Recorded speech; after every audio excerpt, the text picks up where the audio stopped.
दोस्तों, Donald Trump America के 47वें राष्ट्रपति अब बन चुके हैं और उनकी सत्ता संभालते ही अब कई बड़े जियोपॉलिटिकल मूव कई देशों के द्वारा चलना शुरू कर दिया गया है। रूस के राष्ट्रपति व्लादिमीर पुतिन ने जहां अमेरिका के नए राष्ट्रपति को कांग्रेचुलेट किया और कहा कि हम उम्मीद करते हैं कि हम साथ में मिलकर यूक्रेन युद्ध का हल निकालेंगे, तो वहीं दूसरी तरफ ट्रंप की तरफ से एक बार फिर से ब्रिक्स देशों के ऊपर 100% टैरिफ लगाने की बात को दोहराया गया और इसके तुरंत बाद ही ब्रिक्स देश में मौजूद दो देशों के बीच स्विफ्ट पेमेंट मेथड को बाईपास करने के लिए, या आप कह सकते हैं कि डी डॉलराइजेशन के लिए डील होने जा रही है, जिससे ट्रंप बिल्कुल भी खुश नहीं होंगे। दरअसल ब्रिक्स देश, जिसमें ब्राजील, रूस, भारत, चीन, दक्षिण अफ्रीका और हाल ही में शामिल हुए कुछ और देश जैसे मिस्र, इथोपिया, ईरान और यूएई है, ये समूह अब 11 देशों का हो चुका है। ये संगठन आर्थिक और राजनीतिक मामलों में अमेरिका को चुनौती देने की क्षमता रखता है।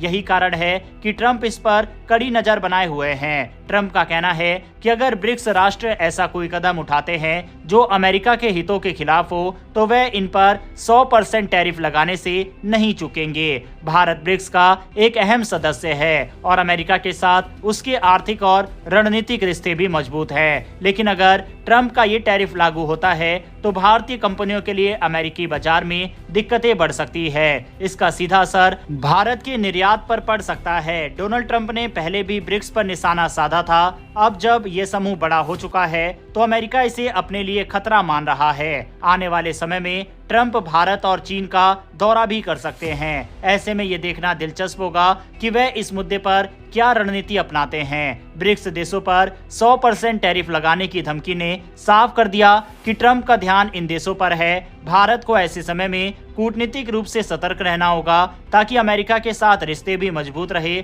और ब्रिक्स में उसकी स्थिति भी बनी रहे। लेकिन इसी बीच ब्रिक्स देशों में शामिल दो देशों ने अमेरिका को और भी ज्यादा उकसाने का काम किया है। आप बाकायदा स्क्रीन पर आर्टिकल देख सकते हैं जिसमें लिखा हुआ है 2 countries ready to ditch SWIFT and launch new payment system। दरअसल ब्रिक्स देशों के दो सदस्य रूस और ईरान मिलकर एक नया पेमेंट सिस्टम तैयार करने की योजना बना रहे हैं। ये सिस्टम पश्चिमी देशों के नियंत्रण वाले स्विफ्ट पेमेंट सिस्टम का विकल्प बनेगा। दोनों देश इस नए सिस्टम को बनाने के लिए गुप्त तरीके से काम कर रहे हैं। ईरान के रूस में राजदूत काजिम जलाली ने हाल ही में कहा कि 2025 तक रूस और ईरान के बीच वित्तीय समस्याओं का समाधान हो जाएगा। रूस और ईरान का कहना है कि ये नया पेमेंट सिस्टम उनके बीच के लेन देन से अमेरिकी डॉलर को पूरी तरह से हटा देगा। इसके अलावा ब्रिक्स के अन्य देश भी इस सिस्टम का इस्तेमाल कर सकते हैं। ये कदम न केवल पश्चिमी दबदबे को चुनौती देगा बल्कि वैश्विक अर्थव्यवस्था को भी नया मोड़ देगा। पिछले साल रूस के कजान में 16वां ब्रिक्स समिट हुआ था जिसमें 40 देशों ने हिस्सा लिया था। इस समिट में कई बड़े फैसले किए गए और एक ब्रिक्स करेंसी का मॉडल भी पेश किया गया। अगर ये नई करेंसी लागू होती है तो अमेरिका के लिए ये एक बड़ी चुनौती बन सकती है।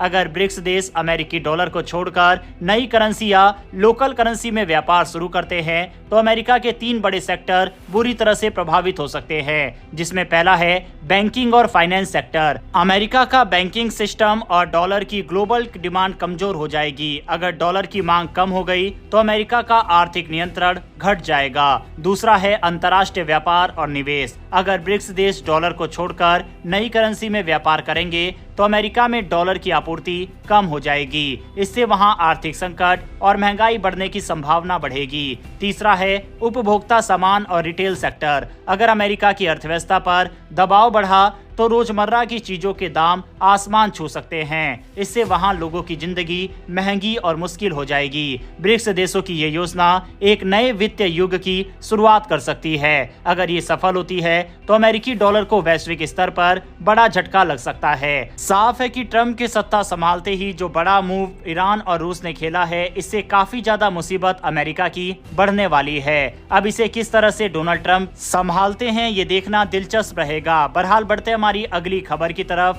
दरअसल भारतीय सेना अपने महंगे टैक्टिकल मिसाइल प्रोग्राम को रोकने और इसके बदले में देश में बने गाइडेड पिनाका सिस्टम को अपनाने का विचार कर रही है। ये फैसला लागत कम करने और क्षमताओं को बढ़ाने के उद्देश्य से लिया गया है। दरअसल डीआरडीओ ने पिनाका सिस्टम के 2 नए वेरिएंट पर काम शुरू कर दिया है। एक वेरिएंट की रेंज 120 किलोमीटर है तो दूसरे की 300 किलोमीटर। खास बात यह है कि ये नए वेरिएंट एडवांस गाइडेंस सिस्टम से लैस होंगे। 300 किलोमीटर रेंज वाले गाइडेड पिनाका भारतीय सेना के लिए सबसे ज्यादा आकर्षक साबित हो सकता है। इसका 300 mm डायमीटर न केवल इसे बड़ा पेलोड ले जाने की क्षमता देता है, बल्कि इसे पहले से मौजूद लॉन्च प्लेटफॉर्म के साथ इस्तेमाल करना भी आसान बनाता है। यहाँ तक कि ये ऊंचाई वाले इलाकों में भी उपयोगी रहेगा। भारतीय सेना ने प्रलय मिसाइल की सीमित मात्रा में उत्पादन के लिए चुना है, क्योंकि इसकी लागत ज्यादा है। प्रलय की रेंज 150 से 500 किलोमीटर तक है और ये न्यूक्लियर वॉरहेड ले जाने में सक्षम है, लेकिन 300 किलोमीटर रेंज वाला गाइडेड पिनाका कम लागत में लगभग समान रणनीतिक क्षमता प्रदान कर सकता है। यही कारण है कि ये फैसला अब लिया जा रहा है। प्रमुख जनरल उपेंद्र द्विवेदी ने घोषणा की है कि पिनाका सिस्टम के लिए 2 बड़े कॉन्ट्रैक्ट इस साल 31 मार्च से पहले साइन किए जाएंगे। पहला कॉन्ट्रैक्ट 5700 करोड़ रुपए का है, जिससे 45 किलोमीटर रेंज वाली हाई एक्सप्लोसिव प्री फ्रेगमेंटेड गोला बारूद खरीदा जाएगा। वहीं दूसरा कॉन्ट्रैक्ट 4500 करोड़ रुपए का है, जिसमें 37 किलोमीटर रेंज वाली एरिया डिनायल म्यूनिशन शामिल होगा। ये दुश्मनों को एक बड़े क्षेत्र में आगे बढ़ने से रोकने में सक्षम होगी। बहरहाल दोस्तों, इस वीडियो में इतना ही। दोनों ही खबरों के ऊपर अपनी राय कमेंट बॉक्स में लिखकर बताइएगा। साथ ही क्या आगे चलकर भारत को भी ब्रिक्स करेंसी में ट्रेड करना चाहिए या फिर हमें अमेरिका के डॉलर के साथ ही आगे बढ़ना चाहिए? इस पर आपकी क्या राय है, कमेंट बॉक्स में लिखकर बताइएगा। इन्फॉर्मेशन और वीडियो पसंद आई हो तो वीडियो को लाइक करके हमारी आने वाली डेली ऐसी वीडियो के लिए चैनल को सब्सक्राइब कर बेल नोटिफिकेशन अवश्य दबा लें। फिर मिलेंगे ऐसी एक नई वीडियो के साथ। धन्यवाद। जय हिंद।